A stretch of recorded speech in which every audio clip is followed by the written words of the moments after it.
Hello po, good afternoon. Anong pangalan po natin? John Jerome Dakanay po, sir.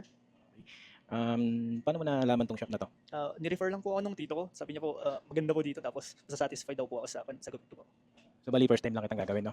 Sige, anong idea mo pala sa gupit na gusto mo? Yung pan po sana, sir. Yung fresh cut tapos medyo bagay po sa bagay po sa ulo ko.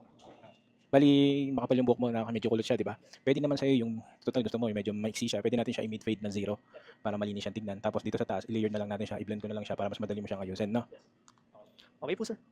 Sige, kasi karamihan 'pag fini-fade, bagay talaga 'pag ganito may pagkakulot. Maganda yung blending na kinakalabasan ng fading, 'no? Sige sir, gawin natin. Bali first time pa lang kita nagawa, 'no? Ako, sir. Thank you. Sige sir, gawin na natin. Okay po guys, bali ito po yung result ng ginawa natin. Bali yung ginawa po natin sa customer ay mid fade po. Tapos yung taas po, bali nilayered lang po natin siya tapos ninipisan ng konti. Tapos nilabas lang natin yung natural na kulot ng buhok niya sa taas.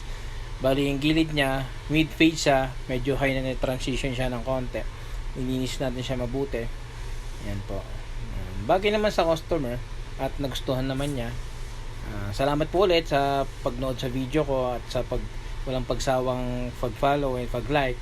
Maraming salamat po. Bali maraming video pa tayong gagawin palagi sa mga vlog natin. Salamat po ulit. This is Don the Barbers.